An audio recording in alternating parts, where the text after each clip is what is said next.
अस्सलाम वालेकुम, कैसे हैं आप सब। उम्मीद है आप सब खैरियत से होंगे। आज मैं बनाने वाली हूँ लीमू और हरी मिर्च का अचार। सबसे पहले हमने यहाँ पे लेमन लिए हैं, आधा किलो लिए हैं मैंने। इन्हें 2 से 4 स्लाइस में कर लें आप, जैसे आपको पसंद हो। 2 स्लाइस भी कर सकते हैं। यहाँ मैंने एक लेमन का 4 स्लाइस कर लिए थे। हरी मिर्चें ली हैं यहाँ मैंने 1 पाव के करीब, एक बॉल भी बन जाता है ये। मैंने इन्हें धोकर खुश करके अच्छे से इन्हें कट लगा लिया था। हल्दी चाहिए मुझे 1 टीस्पून और नमक चाहिए मुझे 1 टीस्पून। सबसे पहले हम नमक और हल्दी को मिक्स कर लेंगे। अब सबसे पहले बॉल में हम डालेंगे हरी मिर्चें।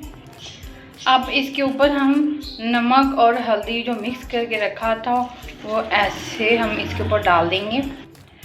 अब इसके ऊपर हम डालेंगे लेमन। अब इसके ऊपर हम नमक और हल्दी जो बच गया था वो डाल देंगे। देखिए 1 टीस्पून के करीब रह गया। अब हम ये इन लेमन के ऊपर डाल देंगे।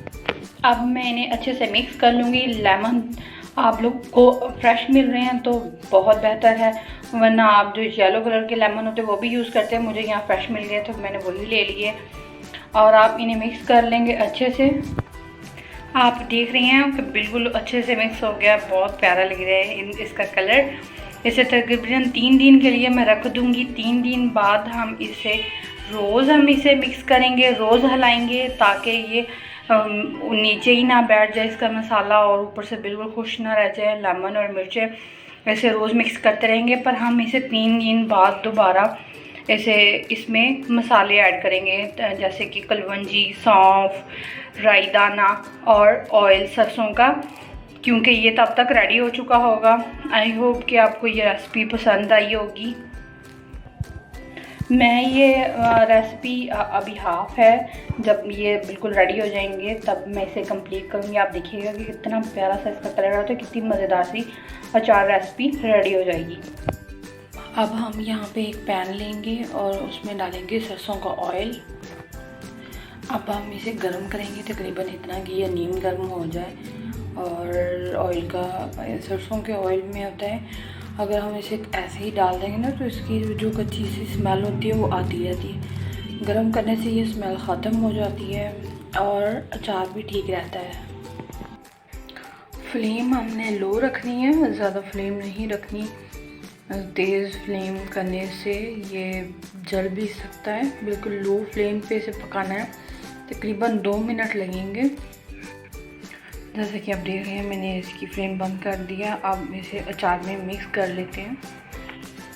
जो अचार था उसे तकरीबन 3 दिन हो गए हैं आज। ये बिल्कुल इसकी जो मिर्चें हैं वो बिल्कुल हो गई हैं जैसे कि अचार के लिए होती हैं। और नींबू भी बहुत ज़्यादा खट्टे नहीं रहे। ऐसे रखने से मिर्चों में जो तीखापन होता है वो ख़त्म हो जाता है। आप इजीली खा सकते हैं। मैंने आधा किलो इसमें सरसों का ऑयल शामिल किया था। अब ये बिल्कुल रेडी है, पर अभी इसमें मसाले और डालने हैं। जैसे कि हम डालेंगे सौंफ। जैसे कि आप देख रहे हैं मैंने यहाँ पे लिया काली मिर्चें ली हैं 6 से 7 अदद लिए हैं। ज़ीरा लिया 1/2 टीस्पून, सौंफ लिया 1/2 टीस्पून, कलवंजी लिया 1/2 टीस्पून और सूखा धनिया लिया हमने 1/2 टीस्पून। अब हम इसे आप ग्राइंड भी कर सकती हैं और मिक्सर में डालकर आप इसे ज़्यादा बारीक नहीं करना, सिर्फ इनको हमने थोड़ा थोड़ा करना है बारीक। जैसे कि आप देख रहे हैं मैंने इन्हें बारीक नहीं किया, सिर्फ मोटा मोटा पीस लिया है। अब हम इन्हें डालेंगे अचार में। अब हम डालेंगे इसमें लाल मिर्च 1/2 टीस्पून। अब बिल्कुल तैयार हो गया है। आई होप कि आपको ये रेसिपी पसंद आई होगी। लाइक और शेयर ज़रूर कीजिएगा। चैनल पर नए हैं तो सब्सक्राइब लाजमी कीजिएगा। बेल आइकन दबाना मत भूलिएगा। अल्लाह हाफिज़।